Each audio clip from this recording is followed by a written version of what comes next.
called Grover's algorithm. What is the purpose of Grover algorithm is, of course, it is not directly impacting the asymmetric cryptosystems, but rather actually it is impacting symmetric cryptosystem. The reason is that it is going to perform unstructured search in a very less amount of time and even less number of steps. Meaning what? Imagine that your job is to find a phone number in an unsorted telephone directory. Now, of course, you need about n number of steps to get a particular right answer in a classical scenario.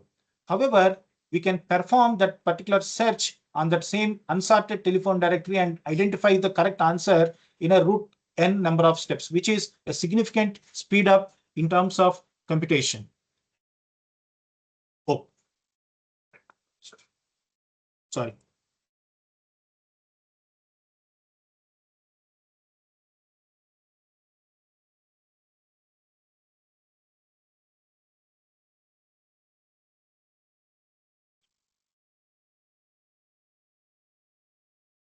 So, as I said, your any unsorted data search is very faster in terms of Grover algorithm, which takes only a square root of n number of search items, which is a substantial improvement in a search space. And hence what happened, this is the algorithm of Grover search algorithm. I'll just quickly give one example how this algorithm works rather than actually explaining the algorithm. Imagine that I have my an array with about 10 elements, which are unsorted.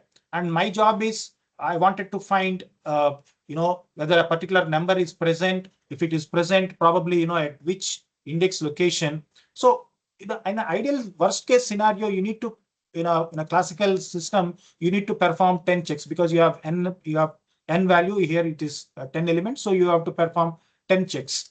Whereas in the case of Grover algorithm, Grover is going to perform this quantum search by keeping the superpositions of all 10 indices at a time. So I think in previous sessions, you must have heard about what is superposition. We are going to have for every index element, you are going to have, the certain probabilistic amplitudes which are defining, and hence you are going to keep every element in a superposition state. So if you see here, I have indices from index ranging from 0 to 9, and these are my elements. When you keep in a superposition state, of course, with the equal probabilistic amplitudes, I'm going to keep. This is my first step.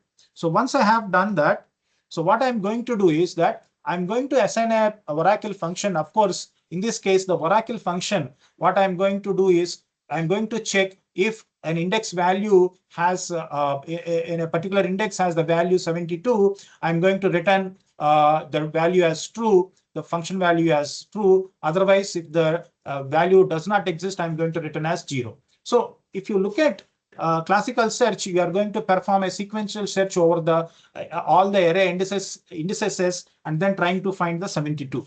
But whereas in the case of quantum, since we are going to keep this particular oracle function is deployed over the superposition of all the elements. Now what happens is that we are going to flip the sign of the amplitudes, which is, we call it as the flipping the amplitude values. And wherever this target index is identified the value 72, we are going to flip the amplitude value.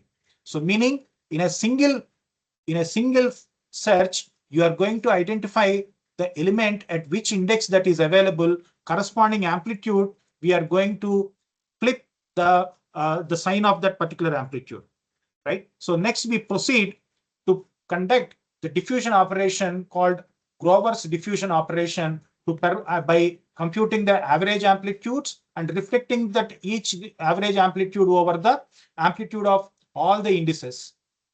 And this, I repeat this particular diffusion operation certain number of times, so that what happens, my amplitude values from all are the equal stages to different amplitudes, the amplitude values would vary. And especially you can notice that for that particular index at which I have identified the 72 value, the corresponding amplitude value will get maximized. Now, the question generally naturally comes, sir, you have already identified 72 in the previous step. Why actually we are going, and then you can always say that, yes, we have identified, and then, you return value 1. Why actually I'm doing this averaging and then reflecting that amplitude values? Why I'm doing this particular step? The reason is simple. Now we are actually at, if you look at this particular step, we are actually at equal amplitudes.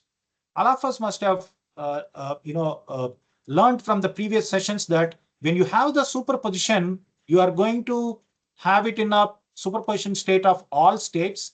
But finally, when you want the result, you need to perform the measurement. You need to perform the measurement. Remember, in quantum computers, what is the output of the measurement is actually probabilistic. It depends upon the amplitude values. What would be the outcome of the measurement is depending on the amplitude values. But if you notice here, amplitude values are all same. So what I need to do, I need to increase the probabilistic amplitude value so that when I measure it, my outcome would be whatever is my desired index. So that is the reason why you are going to have this diffusion operation that is being coming into picture. So you are going to increase the probabilistic amplitude value, and hence when you measure it, what you will get is the index value 6. So that is where you are going to have the diffusion. And remember, this step may appear as an additional, but then what is the speed up that what you gain here is important, right? So identifying this particular the index value through your superpositions is important. But don't think that, sir, I'm doing this, diffusion operation, which is increasing. But of course, this is only a, to make that measurement to, to get the highest probabilistic value, right? That is the algorithm steps. So these are all the how you are going to do the average and then reflecting that average across all probabilistic values. And finally, you get the index values 6. Now, this is what is the Grover algorithm is doing. But the question is, as you see here, in a classical case, to search over that array of 10 elements, you need 10 checks, whereas typically you need to do this diffusion operation just with the 3 iterations. You can finally get that index value 6, right? Which is a quadratic speedup. Now, what is the impact of this Grover algorithm in a security? So this is going to handle, or this is going to make our symmetric encryption algorithms are vulnerable. Meaning what? Imagine if I want to know, or if I want to break this common key K, I can perform a brute force search in a quadratic speedup with the help of Grover's algorithm. So two algorithms, whatever we discussed, the Shor algorithm is impacting our asymmetric algorithms, asymmetric encryption algorithms, and the Grover algorithm, which is speeding up the search operation, is impacting symmetric encryption algorithms. So this is the challenge of the two algorithms that what we have in quantum computer towards the cryptography